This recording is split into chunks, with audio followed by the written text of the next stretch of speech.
आज हम बात करने वाले हैं रेजिडेंट ईविल 3 की कहानी। वहीं से स्टार्ट होती है जहां रेजिडेंट ईविल 2 खत्म हुई थी।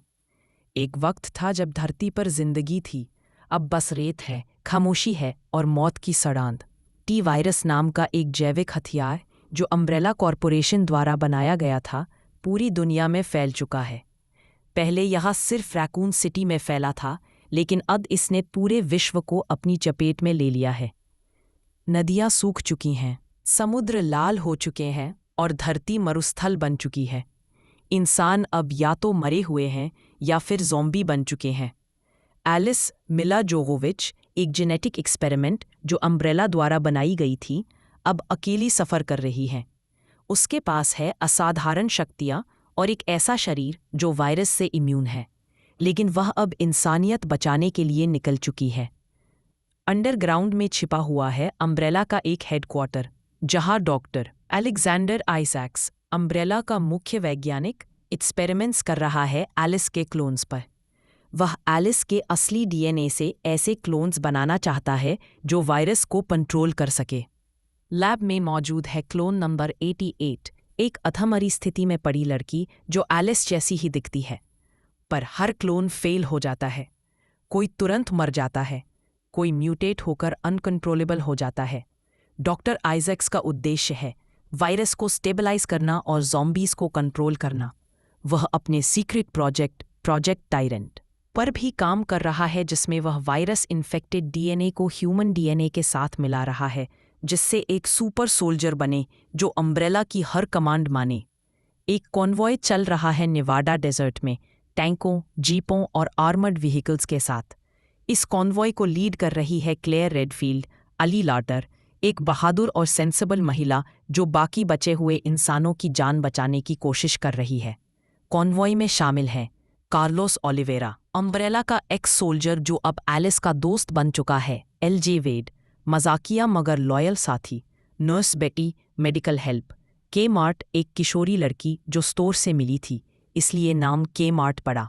कॉन्वॉय का मकसद है अलास्का पहुंचना, जहां कहा जाता है कि वायरस का असर नहीं पहुंचा और वहां इंसानों का एक सेफ जोन है।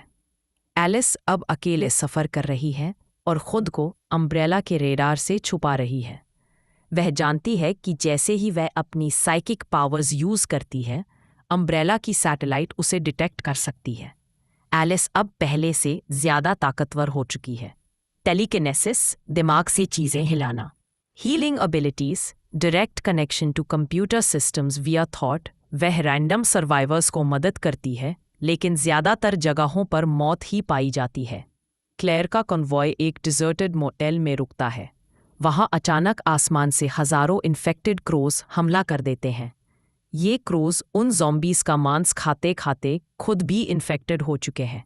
कॉन्वॉय बुरी तरह फंस जाता है, बेटी मारी जाती है, एलजे घायल होता है, व्हीकल्स को नुकसान होता है। तभी एलिस वहां पहुंचती है और अपनी पावर्स का इस्तेमाल करते हुए अपनी आंखें बंद कर लेती है।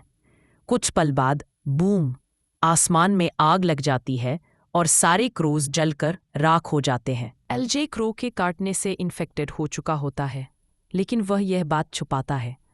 क्लेयर और कार्लोस को धीरे धीरे शक होता है कि कुछ तो गलत है। एक रात एलजे पूरी तरह ज़ॉम्बी में बदल जाता है और बेटी को मार देता है। कार्लोस उसे मारने के लिए मजबूर होता है। पूरी टीम इस घटना से टूट जाती है। डॉक्टर आइजैक्स को पता चल जाता है कि एलिस फिर से सरफेस पर एक्टिव हो गई है। सैटेलाइट इमेजरी से वह एलिस की लोकेशन ट्रैक करता है। वह ज़ॉम्बीज़ को एक ट्रक में भरकर रिलीज़ करता है ताकि वह एलिस और कॉन्वॉय पर हमला कर सके। आइजैक्स की योजना है एलिस को पकड़ना और उसके असली डीएनए से प्रोजेक्ट टायरेंट को एक्टिवेट करना। कॉन्वॉय एक अबैंडन्ड गैस स्टेशन पर पहुंचता है, जहां उन्हें लगता है कि थोड़ी देर रुक सकते हैं, लेकिन अचानक एक कार्गो कंटेनर खुलता है और अंदर से निकलते हैं modified super zombies. Alice, Claire, Carlos और बाकी टीम उनसे लड़ती है। कार्लोस पूरी जी जान से लड़ता है। के मार्ट बुरी तरह डर जाती है। एलिस अपनी पावर से कई ज़ॉम्बीज़ को हवा में उड़ा देती है, लेकिन इस लड़ाई में कई लोग मारे जाते हैं। कॉन्वॉय और भी छोटा हो जाता है। कॉन्वॉय को अम्ब्रेला की अंडरग्राउंड लैब की लोकेशन मिलती है, लेकिन रास्ते में ज़ॉम्बीज़ का एक भारी झुंड रास्ता रोक रहा होता है। कार्लोस, जिसे भी ज़ॉम्बी ने काट लिया था, खुद को बलिदान करता है। वह ट्रक में बैठकर सीधे ज़ॉम्बीज़ के झुंड में जाता है और साथ में एक्सप्लोसिव्स लेकर सबको उड़ा देता है। एलिस और बाकी बचे लोग अंडरग्राउंड लैब में घुसते हैं। लैब के अंदर एलिस का सामना होता है डॉक्टर आइसेक से, जो अब पूरी तरह म्यूटेट होकर एक भयानक क्रिएचर बन चुका है। वह है टायरेंट। एक भयंकर लड़ाई होती है। एलिस पूरी ताकत झोंक देती है। टायरेंट रीजेनरेट कर लेता है हर बार। आखिरी में एलिस उसे लेज़र ट्रैप रूम में फंसा देती है। लेज़र ग्रिड एक्टिवेट होती है और टायरेंट के टुकड़े टुकड़े हो जाते हैं। एलिस लैब में घूमते हुए देखती है सैकड़ों सस्पेंडेड एलिस क्लोन्स कांच की टंकियों में रखे हैं। उनमें से एक की आंखें खुलती हैं। एलिस समझ जाती है अब उसकी अकेली जंग नहीं है। फिल्म का अंतिम दृश्य टोक्यो में अम्ब्रेला हेडक्वार्टर्स के होलोग्राम कॉन्फ्रेंस रूम में एलिस का होलोग्राफिक इमेज आता है। I am coming for you and I am bringing some friends पीछे खड़ी होती हैं। सैकड़ों Alice clones. Conclusion, Resident Evil Extinction ना सिर्फ एक सर्वाइवल मूवी है, बल्कि ये एलिस की इंटरनल स्ट्रगल, गिल्ट, रिवेंज और एवोल्यूशन की कहानी है। ये दिखाती है कि इंसानियत भले ही मर चुकी हो, पर उम्मीद अभी जिंदा है।